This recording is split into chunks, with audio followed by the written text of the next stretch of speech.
Maligayang pakikinig sa isa na namang pag-aaral sa Mini Bible College. Nagagalak ako dahil pinili mong maging bahagi ng pag-aaral na ito na sumusuri sa buong kasulatan. Natapos na natin ang ating pagsusuri sa lahat ng aklat ng Lumang Tipan at ngayon sinusuri na natin ang mga ebanghelyo sa Bagong Tipan. Salamat sa pagiging matapat na mag-aaral. Sa kasalukuyan, sinusuri natin ang ebanghelyo ni Mateo at inaaral na natin ang itinuturing ng marami na pinakadakilang panayam ni Jesus. Samahan natin ang ating guro sa ating aralin sa sandaling ito sa programang May Bilang MTS Ikawalo at pinamagatang ang pagong sa poste ng isang bakod. Mula sa Mini Bible College, atin ang pakinggan ang mga turo ni Pastor Dick Woodward sa Saling Tagalog na iyati sa atin ni Pastor John Holly.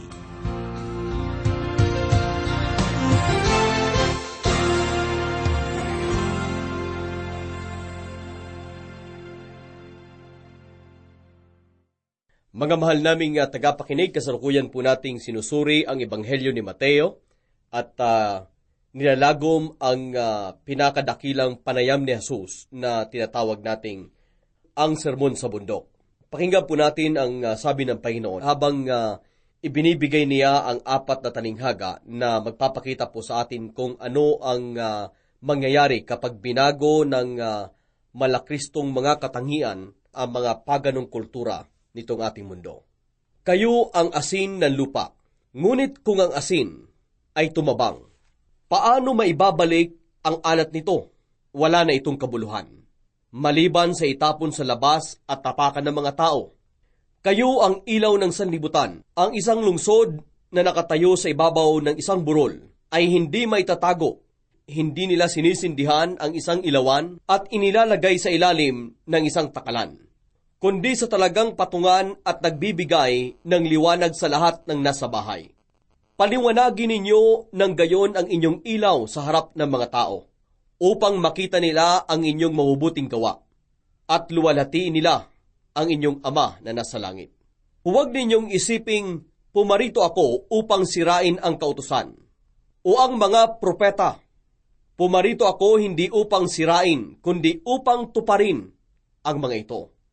Sapagkat katotohanang sinasabi ko sa inyo, hanggang sa mawala ang langit at lupa, ang isang tuldok o isang kudlit ay hindi mawawala sa kautusan, hanggang sa matupad ang lahat ng mga bagay. Kaya't sino mang sumuway sa isa sa pinakamaliit sa mga utos na ito, at magturo ng gayon sa mga tao ay tatawaging pinakamaliit sa kaharian ng langit. Ngunit ang sino mang tumupad ay magturo ng mga ito ay tatawaging dakila sa kaharian ng langit. Mga kaibigan, yan po ay matatagpuan sa Mateo, Kabanatang 5, talata 13 hanggang sa 19. Nais kong anyayahan kayo na muling umakyat sa tuktok ng bundok, kung saan ay ibinigay ni Jesus ang kanyang sermon doon sa bundok. Mas nais kong tawagin itong ang unang pulong ng mga mananampalataya.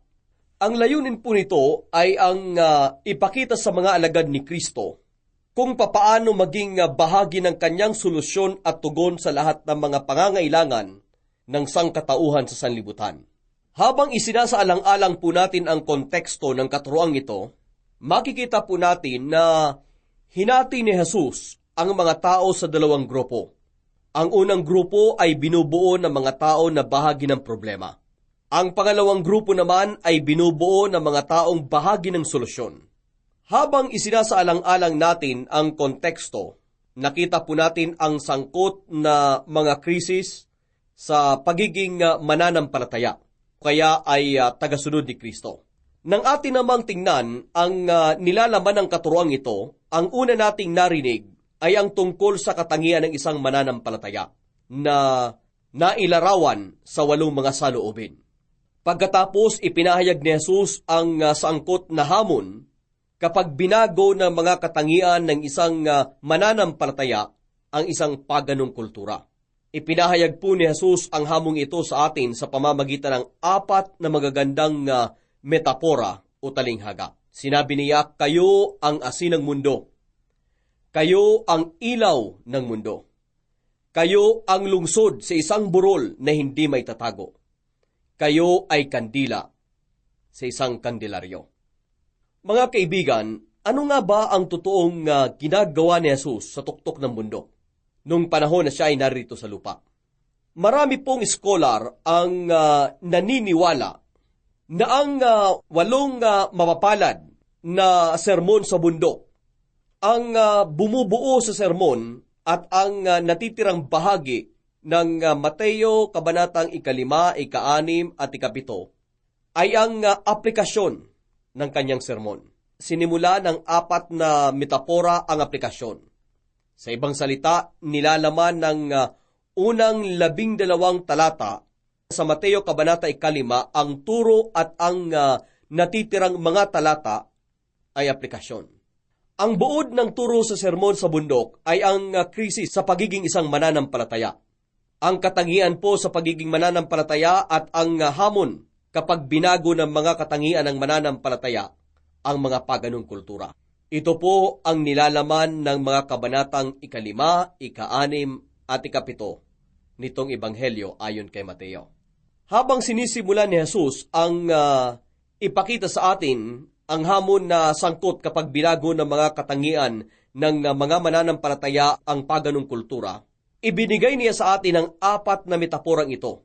Ano po ang kahulugan ng metaporang ito? Isa-isahin po natin silang titingnan. Kayo ang asin ng mundo. Anong ibig sabihin ni Jesus? Marahil ang pinakakilalang ideya tungkol dito ay may kinalaman po sa kawalan ng frigider sa panahong iyon. Ang tanging paraan upang maitabi at hindi mabulok ang karne sa panahong iyon ay sa pamamagitan po ng paglalagay ng asin. Lalagyan nila ng asin ang mga sariwang karne upang huwag ito mabulok. Malamang ito po ang pangunahing pakahulugan ng asin nang gamitin ni Jesus ang metaporang ito. Mga mahal naming tagapakinig, kung ito ay wastong interpretasyon at aplikasyon ng metaporang ito ni Jesus, kung ganoon nagsasalita si Jesus tungkol sa mundo at sa kanyang mga alagad. Sa pamamagitan ng talinghagang ito, sinasabi ni Jesus na ang mundo ay nabubulok na parang karne. Sinasabi rin niya na ang mga alagad ay kagaya ng asin na kailangang ibudbud sa karne upang huwag ito mabulok. Ayon kay Jesus, ang mundo ay nabubulok. Ang tanging paraan upang ang mundo ay maisalba mula sa pagkabulok ay ang dalhin ang mga alagad ni Jesus na may magagandang saloobin sa mga tao. Gaya po ng paglalagay ng asin sa karne upang huwag ito mabulok. Ang mga alagad ni Jesus ay dapat ding ilagay sa mundo. Kailangan nilang makihalubilo sa mga tao sa mundo at ito ang magliligtas sa mundo mula sa pagkasira. Kung ito ang tamang interpretasyon at aplikasyon ng metaporang asin, kung ganoon tuwirang may sinasabi si Jesus tungkol sa kanyang mga alagad na kanyang mga solusyon at kanyang tugon. Ang mga alagad niya ay may tuturing na preserbatibo. Sa wikang Griego, ipinapahiwatig na si Jesus ay nagsasabing, kayo at wala ng iba ang asin sa mundo. Ito po ang dahilan kung kaya't sinabi kong si Jesus ay tuwirang may sinasabi sa kanyang mga alagad. Pangangalagaan ng impluensya ng isang mananampalataya ang mundo mula sa moral na pagkabulok ayon kay Kristo. Magpatuloy po tayo. May isa pang posibleng interpretasyon at aplikasyon sa paggamit ni Jesus sa metapurang asin sa mundo. Ang salitang English na salary ay nagmula po sa dalawang salita, asin at pera. Noong unang panahon, ginagamit ang asin para pangsweldo sa mga manggagawa. Sa panahon po ng Imperyo ng Roma, nais kontrolin ng mga Romano ang buong mundo at sila ay may kaalaman tungkol sa asin. Nalalaman nilang walang anumang buhay na organismo ang patuloy na mabubuhay kung walang asin. Kaya naman, minsan makikita mong naglalagay ang mga may-ari ng mga baka ng mga bloke ng asin sa pastulan para dilaan ng mga baka dahil kahit na ang mga baka, kailangan nila ng asin upang mabuhay. At may mga misyonero sa bansang Congo na kailangang maglakbay ng 70 araw. At may mga misyonero sa bansang Congo na kailangang maglakbay ng 70 araw. 35 araw papunta at 35 araw pabalik upang makakuha lamang ng asin dahil alam nilang hindi sila mabubuhay kung walang asin. Ngayon mga mahal naming mag-aaral, kung ito ang ibig sabihin ni Jesus, nang gamitin niya ang asin sa mundo bilang metapora, meron siyang nais sabihin sa kanyang mga alagad at sa mundo na lubhang mahalaga. Sinasabi ni Jesus sa kanyang mga alagad, nakikita ba ninyo ang lahat ng tao na nasa paanan ng bundok? Wala silang buhay. Hindi dahil humihinga sila, masasabi na nating may buhay sila. Hindi sila mapapalad. Sa diwang espiritual, sila ay salap. Wala sila ng buhay na ninanais ng Ama para sa mga tao. Datapwat kung naiintindihan ninyo ang aking sinasabi at nararanasan ninyo ang aking itinuturo, kayo ay may buhay at sa inyo magmumula ang buhay na hinahanap ng mga tao. Kaya naman bumaba kayo at makisalamuha sa mga tao upang magbigay ng buhay sa mga tao sa mundong ito. Mga kaibigan, tila gayon ang sinasabi ng Panginoon. Sinasabi ni Jesus ang bagay na napakahalaga tungkol sa mundo at tungkol po sa mga alagad. Bilang ilustrasyon, may kakilala akong isang pastor na nagpunta sa Cairo sa bansang Ehipto. Kasama siya ng isang grupo ng mga mag-aaral, lubhang napakainit doon sa Ehipto. Minsan, habang sila ay nasa malamig na silid na nasa pang-17 palapag ng isang hotel, tumingin siya palabas mula sa bintana at sinabi niya sa taong nasa tabi niya, ganito ko nais makita ang Ehipto. Mula sa isang malamig na silid na nasa 17 palapag ng isang hotel. Pagkatapos niyang masabi ito, isang ideya ang pumasok sa kanyang isipan. Naisip niya na, papaano kaya kung ganun din ang naramdaman ng Diyos tungkol sa mundo?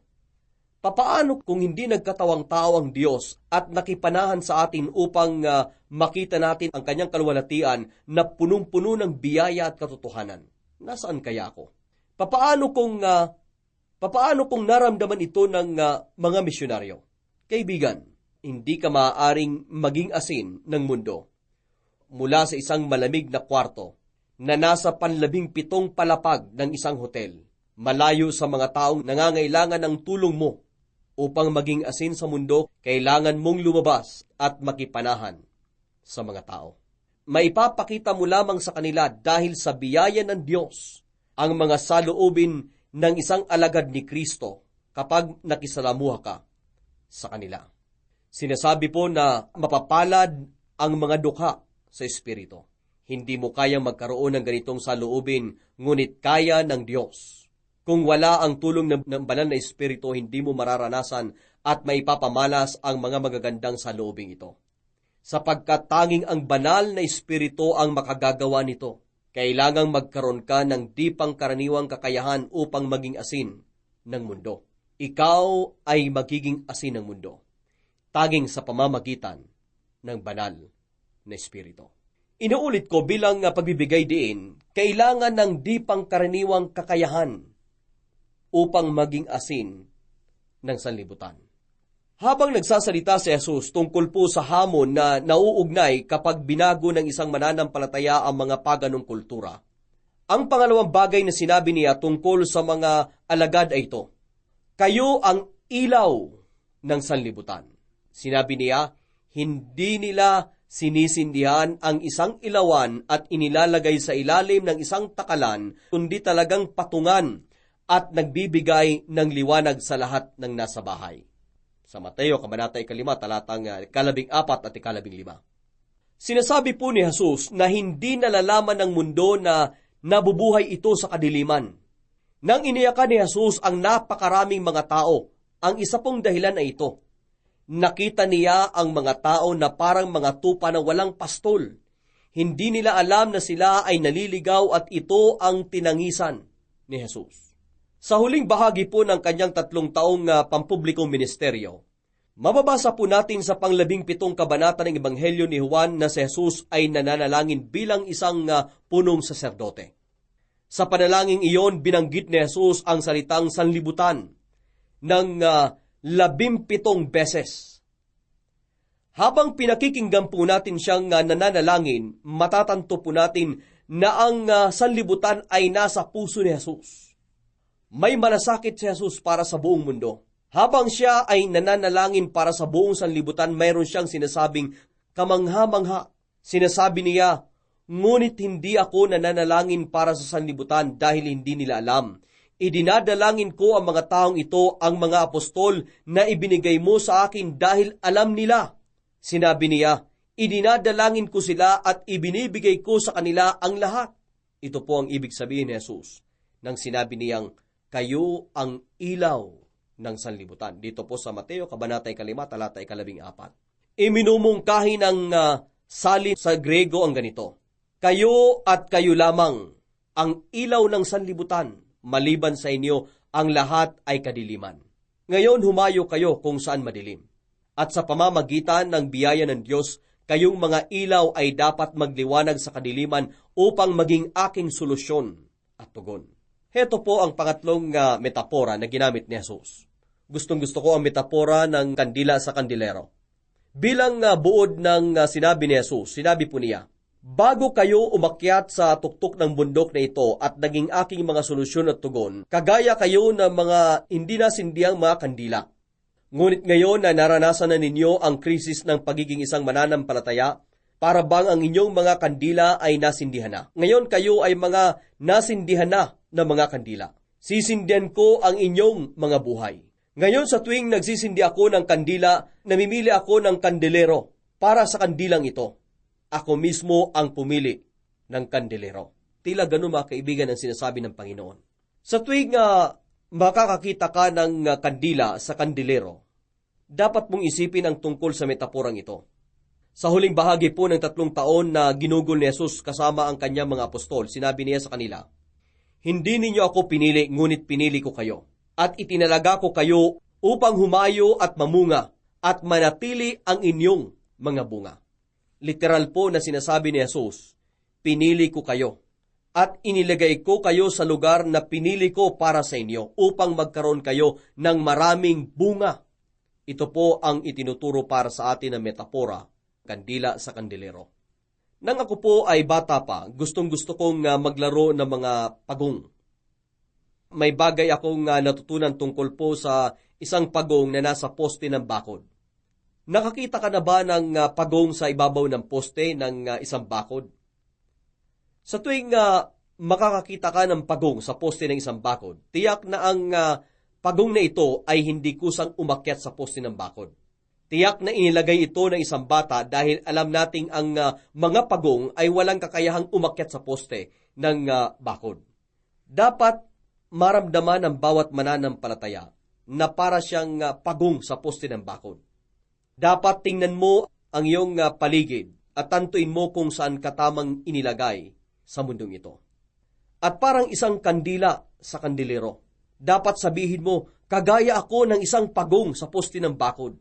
Wala ako sa kinalalagyan ko ngayon kung hindi ako inilagay ng Diyos dito. Kaibigan, masasabi ko rin ito ng tapatan. Kung alam mo kung saan ako ipinanganak, kung papaano ako pinalaki, at pagkatapos makita mo kung ano ang ginagawa ko ngayon, masasabi mo, siya ay isang pagong sa poste ng isang bakod. Hindi siya makakarating sa kinalalagyan niya ngayon, malibang ilagay siya ng Diyos. Lahat po tayo, dapat maramdaman natin ito kung naiintindihan natin ang talinghaga o metapora ng kandila sa kandelero. Sinabi ni Jesus, kayo ay lungsod na nasa isang burol na hindi maitatago. Kung mayroon ka ng mga saloobing ito sa iyong buhay, hindi maitatago ang iyong buhay. Kaibigan, gaano ka katagal sa isang lugar bago nila malamang ikaw ay isang mananampalataya? May 2 taong magkasama sa trabaho sa loob po ng nakalipas na 3 taon ang sabay na dumalo sa pulong ng mga mananampalataya. At doon lamang nila na kapwa pala sila mananampalataya. Gaano kaya katagal mong makakasama si Apostol Pablo bago mo malaman na siya pala ay isang mananampalataya?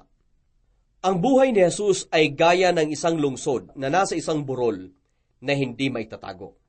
Si Jesus ay hindi maaaring maitago. Kapag ikaw ay isang naging tunay na alagad ni Jesucristo, hindi mo maitatago ang katotohanang ikaw ay alagad ni Kristo.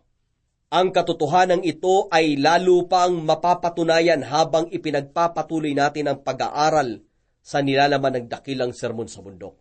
Kung ikaw ay asin at ilaw ng sanlibutan, hindi mo maitatago. Mga mahal naming tagapakinig, heto ang isang hamon.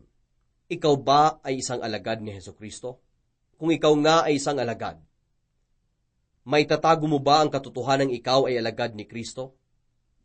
Walang sino man ang lihim na alagad ni Jesucristo. Hayaan ninyong magliwanag ang inyong ilaw upang sa ganoon makita ng mga tao ang inyong mabubuting mga gawa at luwalhatiin nila ang inyong Ama na nasa langit. Maliwanag pong sinasabi yan sa Mateo Kabanata 5, talatang 16. Ngayon mga kaibigan, nais kong magbigay ng ilang pangkalatang mga obserbasyon tungkol po sa mga mapapalad at sa apat na malalalim na metaporang ito, na siyang puso ng katuroang tinatawag nating ang sermon sa bundok. Gaya ng nabanggit ko na, ang mga mapapalad, ang sermon at ang lahat ng iba pang talata sa Mateo Kabanata 5, 6 at 7 ay ang aplikasyon ng sermon. Una po sa lahat, ang 8 magagandang mga saloobing ito ay nahati po sa 2 pangkat. Ang unang 4 na saloobin sa mga mapapalad ay naglalarawan ng tinatawag nating mga saloobin ng paglapit. Nang inaral natin ang mga dakilang lingkod ng Diyos sa lumang tipan, naalala pa ba ninyo nang sinabi kong sila ay may paglapit sa Diyos at pagkatapos nagkaroon din sila ng paghayo para sa Diyos? Mayroon po silang maraming karanasan na maaari nating pangalan ng mga paglapit na karanasan. Bago sila naging mga dakilang manggagawa ng Diyos, sila muna ay naging mga dakilang mananamba ng Diyos. Nagkaroon muna sila ng makabuluhang paglapit sa Diyos bago sila nagkaroon ng makabuluhang paghayo para sa Diyos. Ang mga mapapalad ay nahati po sa 2 pangkat. Inilalarawan po ng unang 4 ang paglapit sa Diyos. Ang mga saloobin na itinuturoy ng Diyos sa iyo sa pamamagitan ng iyong mga karanasan habang papalapit ka sa Kanya. Maaaring mapaunlad ang ilang bagay kagaya ng talento nang hindi nakikita ng mga tao. Maaari kang magsanay sa pagtugtog ng piano sa loob ng sarili mong kwarto. Datapwat, hindi maaaring mapaunlad ang mga katangian ng isang mananampalataya kung hindi siya lalabas at makisalamuha sa mga tao. Ang mga katangian ay mapapaunlad lamang sa paanan ng bundok, kasama ang iba't ibang uri ng mga tao. Ang ilang mga saloobin, gaya ng unang 4, ay maaring matutunan sa tuktok ng bundok o sa loob ng sarili mong silid. Maaari kang maging dukha sa espiritu, mapagpakumbaba, mahapis, at magutom at mauhaw sa katuwiran habang nasa tuktok ka ng bundok. Ang mga ito ay bahagi ng paglapit mo sa Diyos. Datapwat hindi mo mararanasan ang 5, 6, 7 at 8 mapapalad kung hindi ka bababa sa paanan ng bundok at makisalamuha sa mga tao. Heto po ang sinasabi ng 5 mapapalad. Mapapalad ang mga mahabagin. Ang salitang habag ay walang pasubaling pag-ibig. Papaano mo maipapakita ang walang pasubaling pag-ibig kung hindi ka bababa sa paanan ng bundok? Dadalhin ka ng pagiging mahabagin sa mga tao sa paanan ng bundok. Ang mahabaging alagad ni Kristo ay mayroong dalisay na motibo sa kanyang puso habang minamahal niya ang mga tao ng walang pasubali. Kung nais mong maging mapagpayapa, hindi maaaring gawin ito sa tuktok ng bundok. Dapat kang buwaba kung saan may alitan. Kapag ang isang alagad ay inuusig, patunay ito na bumaba na siya sa paanan ng bundok, sa mga tao kung saan may mga alitan, may problema. Ang pangalawang 4 na mapapalad ay ang paghayong mga saloobin. Ang unang 4 ay ang paglapit at devotional na mga saloobin. Mga mahal naming mag-aaral, ang 8 mapapalad ay maaari ring hatiin sa 4 na tigalawa. ang mga dukha sa espiritu ay nahahapis habang natututunan nilang sila ay dukha sa espiritu. Kapag ang mga mapagpakumbaba nangako na ng katapatan sa Diyos, sila ay nagugutom at nauuhaw para sa katuwiran o kung ano ang totoo. Ang mga mahabagin ay nagmamahal ng walang pasubali na may dalisay na puso. At ang mga mapagpayapa ay pinag-uusig. Mga kaibigan, naniniwala po si Dr. Martin Lloyd na ang mga mapapalad ay gaya po ng pag-akyat at pagbaba sa bundok. Iaakyat ka ng mapapalad ang mga dukha sa espiritu at sa unang kaapat ng bundok. Iaakyat ka ng mapapalad ang mga nahahapis sa ikalawang kaapat ng bundok. Iaakyat ka ng mapapalad ang mga mapagpakumbaba sa ikatlong kaapat ng bundok. At pagkatapos dadalin ka ng mapapalad ang mga nagugutom at nauuhaw sa katwiran sa tuktok ng bundok. Ngayon kapag ikaw ay nasa tuktok na ng bundok at punong-puno ka na ng katwiran, magsisibula ka ng bumaba. Anong uri ng tao ka? Ikaw ba ay isang legalistang pariseo? Hindi. Isa kang taong may dalisay na puso na nagmamahal ng walang pasubali. Sa original po na salin ang salitang ginamit para sa dalisay ay katarsises, nangangahulugang ang puso mo ay tinanggalan ng pansariling motibo at pansariling interes. Pagdating mo sa paanan ng bundok, ikaw ay isang mapagpayapa o tagapagkasundo. Ikaw ay mauusig. Kaibigan, sa palagay ko, ito ay isang magandang paraan upang lagumin ang mga magagandang mga saloobing ito o mga mapapalad kung tawagin. Gaya ng nabanggit ko na, ayon kay Jesus, gagawin tayong asin, ilaw, lungsod sa burol na hindi maitatago at kandila sa kandilero ng mga magagandang mga saloobing ito. Inilalarawan ng mga magagandang saloobing ito ang solusyon o ang tugon ni Jesus sa mga pangangailangan ng sangkatauhan. Naniniwala ako mga kaibigan na may 4 na di nagbabagong espiritual na katotohanan para sa ministeryo ang dapat mong matutunan kung nais mong maging asin ng sanlibutan, ilaw ng sanlibutan, ang tugon at solusyon ni Jesus. Ang una sa mga ito ay ganito: hindi ko kaya, ngunit kaya ng Diyos. At siya ay kasama ko. Ngayon sa unang 2 mapapalad, natutunan mo ang di nagbabagong katotohanan espiritual para sa ministeryo. Mapapalad ang mga dukha sa espiritu na nahahapis habang natututunan nilang hindi nila kaya, ngunit kaya ng Diyos. Sa palagay ko, maaari mong lagumin ang 2 unang mga mapapalad na ito sa ganitong paraan. Panginoon, hindi ko kayang maging solusyon, ngunit kaya mo at ikaw ay kasama ko.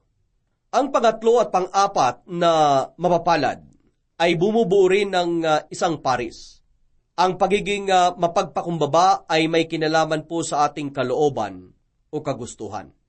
Narinig ko ang isang batang babae na bagong mananampalataya pa lamang na nagsabi po ng ganito: Pastor, nagtataka ako kung saan nagpunta ang mga nais ko. Mga kaibigan, ang mga nais niya ay nabago nang siya ay maging mananampalataya.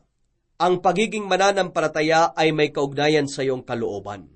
Meron itong malaking epekto sa iyong kalooban. Kaibigan, kapag titingnan mo ang pangatlo at pang-4 na mapapalad ang mga mapagpakumbabang nagugutom at nauuhaw para sa katwiran. Sa palagay ko, maaari mong lagumin ang 2 mapapalad na ito sa mga pananalitang ganito: Diyos ko, ayaw ko, ngunit nais mo. Ikaw ay kasama ko. Sa palagay ko, dapat kang maging tapat sa Diyos. Hindi mo maaaring itago ang iyong damdamin. Sa aking buhay, may mga araw na paggising ko sa umaga, ayaw kong gawin ang mga pinagagawa sa akin ng Diyos para sa araw na iyon. Sinasabi ko sa Diyos, Diyos ko, hindi ko kaya. At sasabihin ng Diyos, kaya ko at ako ang kasama mo. Minsan sinasabi ko, Diyos ko, ayaw ko. At sasabihin ng Diyos, nais ko at ako ay kasama mo. Kaya magpatuloy tayo. Inilalarawan ng pang-5 at pang-6 na mapapalad ang mahabagin na may dalisay na puso na nagmamahal ng walang pasubali. Kapag pinag-uusapan ang tungkol sa pag-ibig na agape, Sa palagay ko, maaari mong lagumin ang pang-5 at pang-6 na mapapalad sa ganito pong pamamaraan. Hindi ako pag-ibig na agape, ngunit ang Diyos. Siya ay agape at siya ay kasama ko. Hindi ikaw ang uri ng pag-ibig na agape. Tanging ang Diyos ang pag-ibig na agape. Gayunpaman, ang makapangyarihang katotohanan ng bagong tipan na ito, ang Diyos ay kasama mo at siya ay nasa iyo. Kaya naman dahil ang Diyos ay nasa sa iyo at kasama mo, mayroon kang potensyal upang maging tugon at solusyon ni Kristo sa lahat ng pangangailangan ng sangkatauhan. Bilang buod ng pang-5 at pang-6 na mapapalad, maaari mong sabihin, hindi ako kundi ang Diyos at siya ay kasama ko. Kaya naman, mayroon akong potensyal upang maging isa sa mga solusyon at tugon ni Kristo sa mga pangangailangan ng mga tao sa mundong ito. Ipinapakita po ng pang-7 at pang-8 mapapalad ang resulta ng pagkakaroon ng ministeryo ng pakikipagkasundo. Sa palagay ko, maaaring lagumin ang mga magagandang saluubing ito sa ganito pong paraan. Hindi ko kaya, ngunit kaya ng Diyos. Dahil siya ay kasama ko. Anong oras na matanto mo ito, kaibigan, sa pamamagitan ng biyaya ng Diyos, ikaw ay magiging isang solusyon at hindi isang problema, o isang tugon at hindi isang tandang pananaw. Naniniwala akong dapat ikaw ay mababang loob o dukha sa Espiritu. Bumalik ka sa pasimula at sabihin mo, hindi ko ito ginawa. Ginawa ito ng Diyos dahil siya ay kasama ko. Mga mahal naming tagapakinig, naalala ko ang mga salita ni Dr. Manfred Getsky na isang matandang guro ng kasulatan. Sinabi po niya ang ganito, nang sumakay si Jesus sa isang maliit na asno papasok sa Jerusalem at sinabi ng mga tao ang lahat ng mga dakila at kamangha-manghang mga bagay, hindi ba isang kalokohan na isipin ng asno na para sa kanya ang lahat ng mga papuring sinabi? Siyempre, ang aplikasyon ay ito.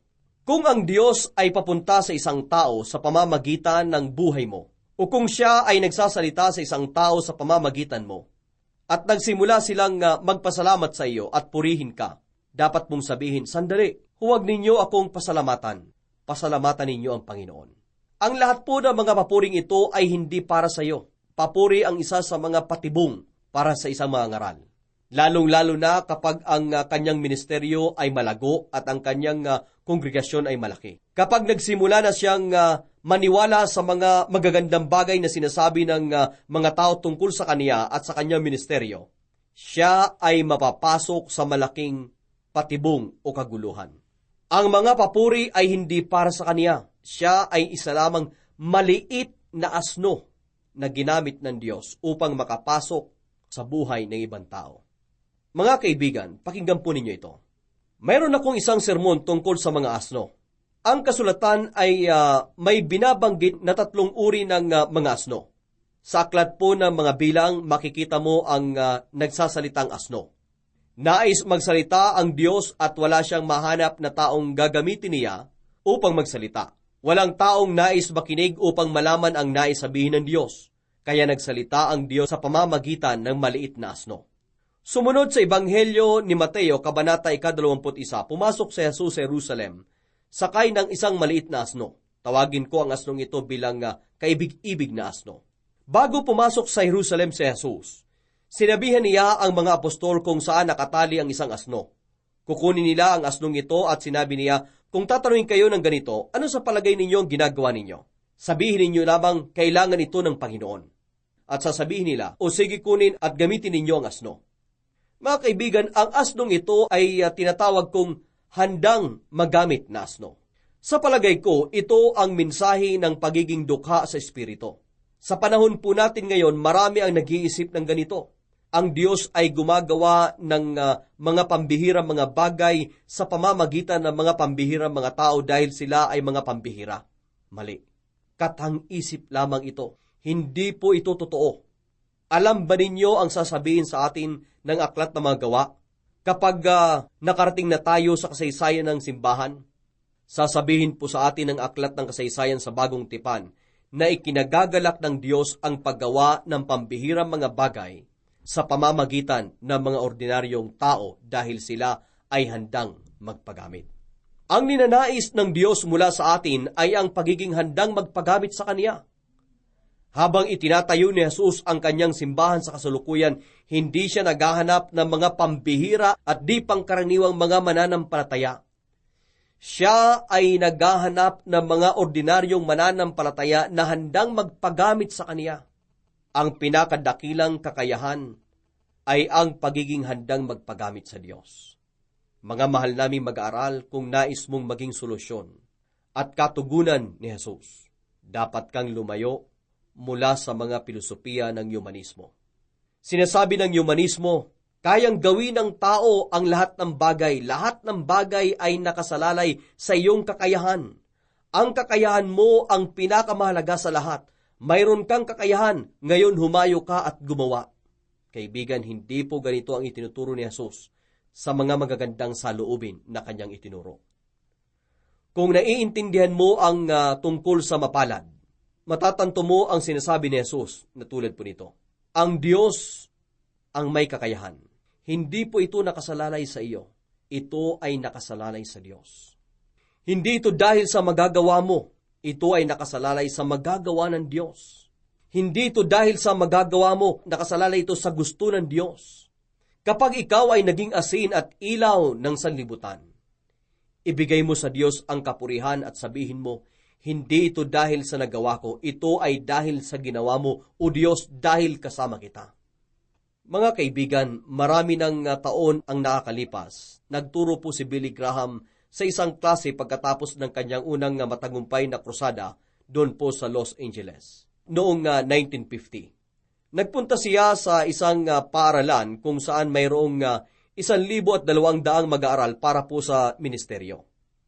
Tinanong nila si Billy Graham ng lahat ng uri ng mga katanungan. Gaya po ng ganito. Ilang oras ang ginugugol mo sa pananalangin? Magkano ang ginugugol mo sa pag-aanunsyo? Ano ang susi sa napakalaking resulta na naranasan mo? Mga kaibigan, hindi ko makalimutan nang itaas niya ang kanyang kamay. Tanda ng pagtatapos ng pagtatanong at simula na ng oras para sa pagsagot. Nang ang lahat ay tahimik na, sinabi po ni Billy Graham, makinig kayo. Lahat kayo ay may maling akala. Nagkataon lamang na nasa Los Angeles ako nang magpasya ang Diyos na gumawa. Nagkataon lamang na nandun ako at mayroon akong pulong. Iyon lang. Walang ibang paliwanag. Yun po ang sinabi ni Billy Graham. Sa kanya pong talambuhay, sinabi niya sa lahat ng mga mananampalataya, hindi mahalaga kung sino ako. Ang mahalaga ay kung sino siya. Ang isyo ay hindi tungkol sa magagawa ko, kundi sa magagawa niya. Hindi ito tungkol sa gusto kong gawin, kundi kung ano ang gusto niyang gawin. At sa huli, hindi ito tungkol sa nagawa ko, kundi sa nagawa niya. Ngayon mga kaibigan, naiintindihan na ba ninyo ang magagandang mga saloobin? Nakita na ba ninyo ang mga hamon ng konteksto at nilalaman ng sermon sa bundok? Mayroon pa akong sasabihin tungkol po sa nilalaman ng sermon sa bundok, ngunit inaasahan kong naintindihan na ninyo ang konteksto ng sermong ito. Ayon kay Mateo, ang pagiging mananampalataya ay hindi lamang tungkol sa mga bagay na mapapasa iyo. Hindi ito bagay na walang kapalit. Ang kaligtasan ay hindi rin kagaya ng sinasabi ni Dietrich Bonhoeffer na mumurahing biyaya. Sinasabi po ni Mateo na si Jesucristo ay hari ng mga hari at Panginoon ng mga Panginoon at siya ay naghahanap ng mga taong magpapasakop sa kanya at magbibigay sa kanya ng kanilang buong katapatan at magsasabing, nais kong maging bahagi ng iyong solusyon, nais kong maging bahagi ng iyong mga katugunan at handa akong mamatay para sa iyo. Mga kaibigan, ito ang hamong sangkot sa pagiging isang mananampalataya na ipinapahayag dito po sa Sermon sa Bundok. Habang pinapag-aralan po natin ang mga magagandang mga saloobing ito, makikita po natin ang mga katangiang may kaugnayan sa pagiging mananampalataya o mga katangian ng pagiging tugon at solusyon ni Jesus. Ano ba ang mga katangian ng isang mananampalataya? Pag-aralan mo ang mapapalad at makikita mo ang sagot sa tanong na ito. Maikli lamang ang naging pag-aaral natin sa mga ito. At kahit pa maglaan tayo ng isang sesyon sa bawat mapapalad, hindi pa rin natin mapag-aaralang lahat ang mga katotohanang itinuturo ng mga ito. Ipinapakita at inilalarawan ng buong kasulatan ang 8 magagandang mga saloobing ito. Kaya't hinihikayat ko kayong pag-aralan pa ito ng mas malalim. Kapag naunawaan mo ang tungkol sa mga mapapalad, makikita mong inilalarawan ng mga ito ang katangiang sangkot sa pagiging isang mananampalataya. Pagkatapos, aralin din ninyo ang mga talinghaga o metapora ng malaliman tungkol sa asin, ilaw, lungsod, kandila sa kandilero at lahat ng mga katuruan sa Mateo, Kabanata 5, 6 at 7. Makikita mo ang aplikasyon ng mga mapapalad na ito na ipinahayag bilang hamon na nauugnay sa katangian kapag binago ng mga katangian ng isang mananampalataya ang mga paganong kultura sa mundong ito. Kaibigan, sa 3 kabanata ng Aklat ng Henesis, tinanong ng Diyos si Adan, "Nasaan ka?" Nais po ng Diyos mag-isip si Adan hanggang malaman ni Adan ang ilang bagay na ninanais ng Diyos na malaman niya. Hanggang magawa ni Adan ang ilang bagay na ninanais ng Diyos na magawa niya. Hanggang siya ay maging kagaya ng ninanais ng Diyos para sa kanya. Wala si Adan sa lugar na nararapat sa kanya. Kaya naman nagtanong ang Diyos, "Nasaan ka? Nasaan ka?" Nais ng Diyos na pag-isipan ni Adan ang katanungang ito hanggang siya ay maibalik sa lugar na laan ng Diyos para sa kanya. Ganito tayo dapat maapektuhan ng sermon sa bundok. Habang nakikita natin ang konteksto kung saan ibinigay ang mga katuruang ito, palagi po nating maririnig ang Diyos na nagtatanong, "Nasaan ka? Nasaan ka?" Ikaw ba ay bahagi pa rin ng problema? Lagi ka bang magiging bahagi ng problema? O nais mo bang maging bahagi ng solusyon? Naranasan mo na ba ang mga krisis na may kinalaman sa pagiging isang mananampalataya?